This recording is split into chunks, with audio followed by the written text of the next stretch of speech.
روز و شبتون بخیر هر جای دنیا که هستین. چطورین بچه‌ها؟ آقا ببین از حموم اومدم، خب بعد یک لباس گشاد خنک پوشیدم، نخی، شلوارک هم داره، شلوارک گشاد، بعد کولر آبی هم روشنه. کولر آبی یه حس و حال نم و یه بوی باحالی داره دیگه، اصلا عشق دارم میکنم.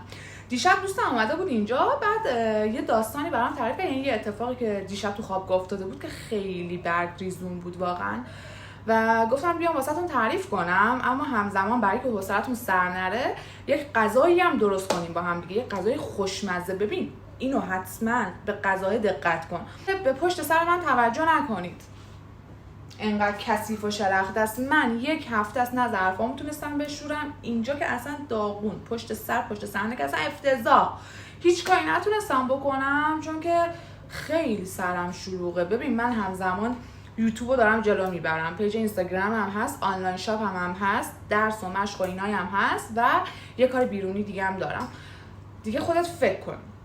آقا بگذاریم، قبلش باید چیز کنیم، یه دونه قابلمه برداریم. من جا برای ویدیو ندارم، اینو رو اوپن گذاشتم، شما این پایین رو نمیبینین، حالا بهتون نشون میدم. بعد دوباره دوربین رو بردارم اینجا بکارم. یه دونه قابلمه بارنده،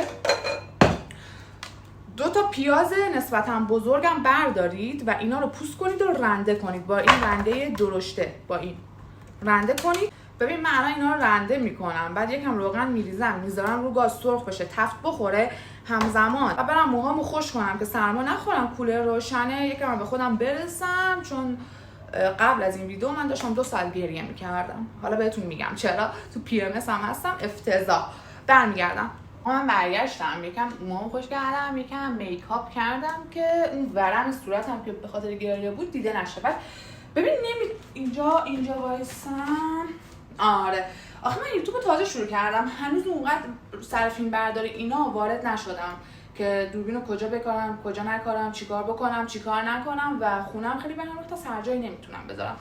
آقا بذار اینا رو پوست کنیم و رنده کنیم. ببین دیشب دوستم اومده بود اینجا، خب بعد دوستم خوابگاه زندگی میکنه، بعد گفت مریم یه چیزی شده برات بگم، برگات میریزه. گفتم چی شده؟ گفت کولرهای خوابگاه خراب بوده و زنگ زدیم یه تأسیساتی بیاد، یعنی همون سرپرست خوابگاه تماس گرفته یه تأسیساتی بیاد و اینا رو درست کنه. بعد خوابگاهی که دوست من زندگی میکنه خوابگاه دولتی نیستش، از این خوابگاه‌های خصوصیه که مثلا یه خونه میگیرن و مثلا 4-5 طبقه از خونه است دیگه، ولی خوابگاه میکننش و قشنگ یه خونه‌ایه که مثلا 3-4 تا اتاق داره هر طبقه و خصوصی طوره. بعد تأسیساتی میاد و همون زمان 2 تا سرپرستای خوابگاه نبودن. تأسیساتی سرشو میندازه پایین، میره طبقه 4 بدون اینکه یه یالایی بگو، یه حرکتی بزن، یه چیزی بگو و اینا، در رو باز میکنه و وارد خوابگاه طبقه 4 میشه. بچه‌ها همه توی اتاق بودن، همه توی اتاقاشون بودن، فقط یه دختره توی سالن داشته راه میرفته و اینم نه یالایی نه اصلا هیچی، سرش همینجوری میندازه پایین، یهو دروازه میکنه. یهو این نمیدونم با خودش چه فکری کرده، فکر کرده دختره تنهاست، کس دیگه ای اونجا نیست، میره دختره رو از پشت بغل میکنه.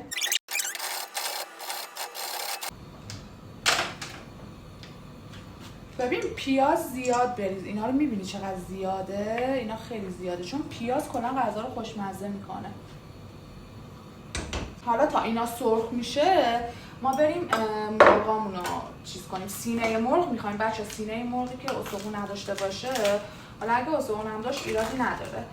بعد مرغ رو میگن نباید بشوریم، چون که اون یه سری باکتری ها داره که اون باکتری ها با آب فعال میشه و پخش میشه این ور و اون ور و خیلی، حالا من دقیق نمیدونم ولی گفتن نشوریدش. آقا کجا بودیم؟ داشتم میگفتم. ببین یارو شروع میکنه به بوسیدن دختره و اینا، از پشت بغلش میکنه و دختره یهو جیغ میزنه.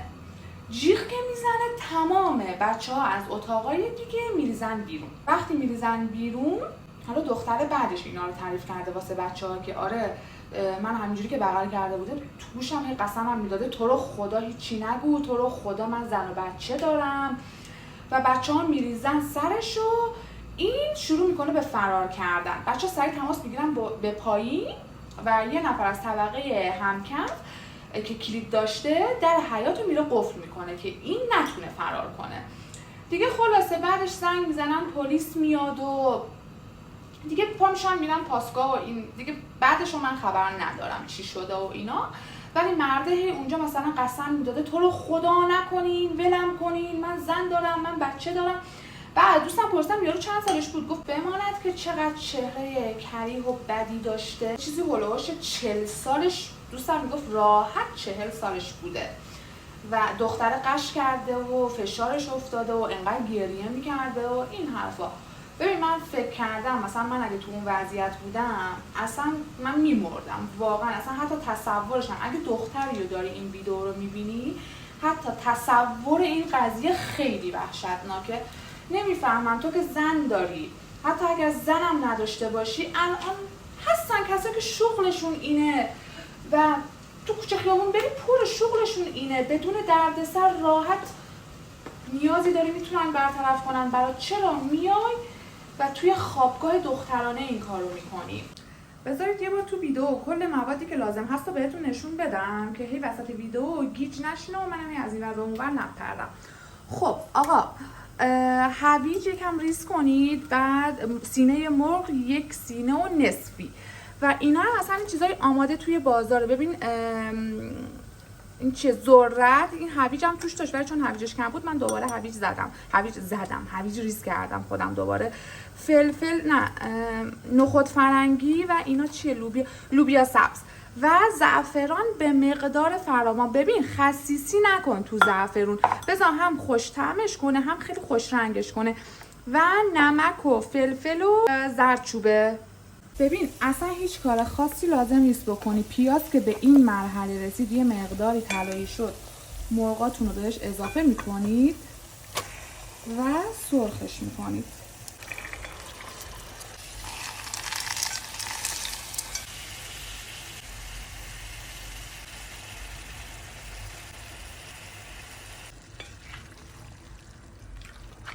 ببین من همه مواد رو گذاشتم سرخ بشه، همه رو ریختم توی قابل، همه دیدین دیگه. و چون حجمش زیاده فکر کنم یه 15 دقیقه طول بکشه تا همشون تف بخوره. فقط اینو یادم رفت بهتون بگم که از 1-2 ساعت قبل 1-2 تا پیمونه، حالا پیمونه‌تون هر چی هست، برنجم بذارید توی آب خیس بخوره و اینا که سرخ شد یکم آب بهش اضافه می‌کنید. حالا بقیه مراحل رو میگیرم براتون. آقا بذار داستان رو بگم تا اینا سرخ میشه. داستان که تموم شد، قضیه رو تعریف کردم، ولی می‌خواستم بگم که چقدر بی‌قانونه اینجا که مردها اینقدر راحت به خودشون اجازه میدن به دخترای مردم دست درازی کنن. یعنی اتفاقا 1-2 روز پیش داشتم با یکی از دوستان در مورد آزار و اذیت‌هایی که دخترها دارن تحمل میکنن صحبت میکردم و مخصوصا دخترهایی که در سطح سوشال مدیا فعالیت دارن. دخترهایی که در سطح سوشال مدیا فعالیت دارن خیلی بیشتر مورد این آزار و اذیت قرار میگیرن، نه فقط لفظی، نه فقط مثلا اینکه بیان 4 تا چرت و پرت زشت بگن و اذیتت کنن، بعضا تهدید میشن. من خودم رو بخوام مثال بزنم، چند وقت قبل یه پیام تو اینستاگرام یه آدم احمقی به من داده بود که من تو رو هر جوری شده پیدات میکنم، بهت تجاوز میکنم و حبسشم میکشم، حاضرم حبسشم بکشم. یعنی لفظ تجاوز کردن انقدر برای این قشر راحته که ببین اینقدر الکی قضیه که اینقدر راحت به زبون میارن. اینقدر اون لحظه حال من بد شده بود و اصلا حالا این هیچیه پیامی بوده. خب چند سال قبل یه نفر مزاحم من میشد تو اینستاگرام، حالا من بلاکش میکردم، با پیجای دیگه میومد و ظاهرا منو توی خیابون ایشون دیده بود و تعقیب کرده بود و آدرس خونه منو پیدا کرده بود. یه بار من رسیدم خونه و اومدم توی اینستاگرام دیدم یه آیدی به من پیام داده و میگه من دم در خونه‌ام. ببین نگم برات که من تا 2 هفته جرئت نمی‌کردم پامو از خونه بذارم بیرون. انقدر این قضیه وحشتناک بود، انقدر. و این قضیه فقط برای من پیش نیومده، حالا صرف فعالیتی که من توی فضای مجازی دارم. خب طبیعتا با بقیه بچه‌هایی که توی این فضا فعالیت دارن یه دوستی داریم، یه سلام علیکی داریم، صحبت میکنیم با هم دیگه و برای همشون پیش اومده بود این قضیه. تهدید کردن، خونه هاشون رو پیدا کردن، دم در محیط کارشون رفتن، منتظر موندن. اصلا اینقدر و تمام این دخترها اصلا گریه میکردن و اون حس ناامنی که ایجاد شده بود به قدر سنگین و به قدر وحشتناکه که نمیدونی چی کار کنی. و حتی اتفاقی هم نیفتاده که بخوای بری شکایت کنی. اصلا کجا بری، به کی بگی و چی بگی، اصلا بگی میخوان چیکار بکنن. زمانی شاید کاری انجام بدن که دیگه کار از کار گذشته و تو جامعه زندگی میکنیم که واقعا هر اتفاقی میفته حقو به مرد میدن. مثلا اتفاقات این چنینی، تجاوز و نمیدونم کشتن بچه، اصلا اینا رو میکنن حقو به مرد میدن.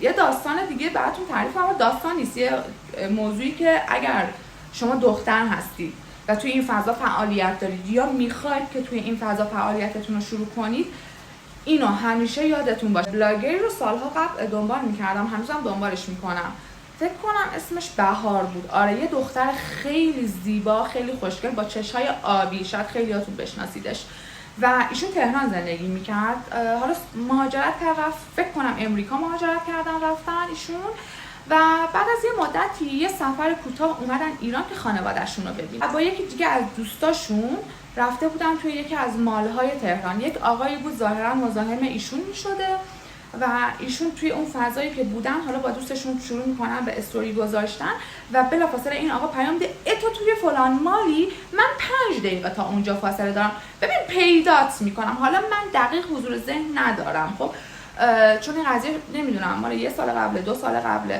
دقیق یادم نمیاد، شاید کم و زیاد تعریف کنم ولی بیس اصلی رو میخوام بهتون بگم. و اینا انقدر میترسن، این بهار انقدر ترسیده بود، من قشنگ استوریشو یادم نیست حالا اومد گریه هم میکرد یا نه، ولی یادمه اون استرس، اون ترس، اون عصبانیت صداش رو هنوز توی گوشم قشنگ داره پلی میشه. اینا تا پیامو دیده بودن سریع دویده بودن برن از اون مرکز خرید، از اون ماله برن بیرون خارج بشن تا اپله ها و از اون طبقات بیان پایین دم در مشترک رسیده بودن. مثلا مرد پیام داده بود که من رسیدم، کجایی، کدوم طبقه، پیدات میکنم و از این جور حرفا. و اینا با چه ترس و با چه استرس و با چه فشار روانی اونجا رو ترک کرده بودن. و بهار یه چیز خیلی خوب به من یاد داد که اگر در سطح فضای مجازی داری فعالیت میکنی و دختر هستی، طبیعتا ما وقتی میریم یه جایی شروع کنیم به استوری گذاشتن، تولید محتوا، استوریاتو بگیر ذخیره، بعدش شروع کن به گذاشتن اون استوری هایی که توی یه مکان خاصی بودی. و من خیلی وقته که این موضوع رو رعایت میکنم و خیلی هم واقعا به نفعم شده، چون سالهای قبل دقیقاً، چون آخه من 7 سال توی اینستاگرام فعالیت میکنم، سالهای قبل من یه استوری گذاشته بودم، شانس من اینترنت خاموش شده بود، یعنی اینترنت ضعیف بود، نمیدونم آپلود نشده بود. وقتی برگشتم خونه دیدم استوری 2 ساعت قبل من آپلود نشده. بعدش که آپلود شد یه پسری که داشت مزاحم منم میشد پیام داد تو فلان جا بودی؟ ما هم اون شب اونجا بودیم، ساعت چند اونجا بودی؟ چرا ندیدمت؟ و ببین اگر اون استوری همون لحظه آپلود شده بود، اون همون لحظه میدید، مطمئن بودم یه آدم مشخص بود از طرز حرف زدنش، از پیام‌های قبلیش، از اینکه من یه بار بلاک کرده بودم باز با پیج دیگه‌ای برگشته بود، مشخص بود که اگر متوجه میشد کل اونجا رو هم شد میگشت که ببینه، پیدا کنه. و خواستم فقط اینو بهتون بگم که اگر در سطح سوشال مدیا فعالیت میکنید خیلی مواظب رفتاراتون باشین، خیلی خیلی مواظب باشید. کوچکترین رفتارهای شما، کوچکترین چیزهایی که شیر میکنید متاسفانه باعث آسیب رسوندن به شما میشه، مخصوصا اگر داخل ایران هستید. خب ببینید وقتی همه کامل سرخ شد یه مقداری آب گند زد به همه جا، اب نداره، یه مقداری آب بهش اضافه کنید و بعد زعفرونی که حالا چیزش کرده بودید رو بریزید. بچه در رابطه با زعفرون، من چون آشپزی خیلی علاقه دارم، خیلی سواله که مثلا ما با یخ اینو دمش بیاریم یا با آب جوش. اگر طبق تحقیقات فراوانی که داشتم، اگر رنگ خیلی خوب از زعفرون میخواید یخ بندازید، اما اگر عطر خوبی میخواید با آب جوش. من حالا چون حجم زعفرون زیاد بوده، رنگ رو بهم میداد، بیشتر طعمه رو میخواستم خودم چیز کردم. بچه ها حدود 1 ربع این باید همینجوری قلقل بپزه، نیاز به پخت زیادی نداره، چون که بعدش برنج میخوایم بریزیم و یه 40 دقیقه یه ساعتی هم با بخار برنج این میپزه، کامل پخته میشه، نگران اون نباشید. 1 ربع بپزه بعد برنج رو بهش اضافه میکنیم. ببین ویدیو رو خیلی طولانی نکنم، احتمالاً این ویدیو خیلی هم خوب نشده باشه، چون من همزمان داشتم آشپزی هم میکردم، مثلا تمرکز درست حسابی نداشتم. و اینکه من کلا 3 هفته است که یوتیوب شروع کردم، هنوز اونقدر حرفه‌ای نشدم توی این مسیر و در نهایت خواستم بهت بگم که مواظب خودت باش اگه دختر هستی و اگر پسر هستی و داری این ویدیو رو میبینی، تو رو خدا فکر کن خواهر خودته، فکر کن مامان خودته، فکر کن خانوم خودته و یه سری جاها دیگه دولت خدا وکیلی مقصر نیست، خیلی جاها دیگه دست خود مردمه، دست خودمونه. تا وقتی خودمون خوب نشیم جامعه درست نمیشه، خیلی چیزا تغییر نمیکنه و همین دیگه. نتیجه نهایی غذا رو براتون میذارم، بهتون بگم برنجو بعد از یه رو برنجو بریزید داخلش یه بند انگشت روش آب داشته باشه مثل کته، درستش کنید، دم کنی، بذارید روش و 40 دقیقه بعدم زیرش خاموش کنید. نتیجه رو براتون میذارم. این شما و این نتیجه نهایی کار. جینگ. یعنی ببین انقدر خوش. بذار تستش کنم. آقا غذا همین الان اوماده شد، منم دیرم شده بعد برم بیرون. بذار تستش کنم.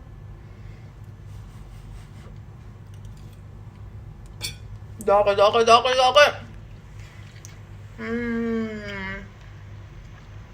ببین مزه بهش میده، مخصوصا یه سالاد شیرازی یا ترشی گوجه کنارش بود، اصلا بهشت.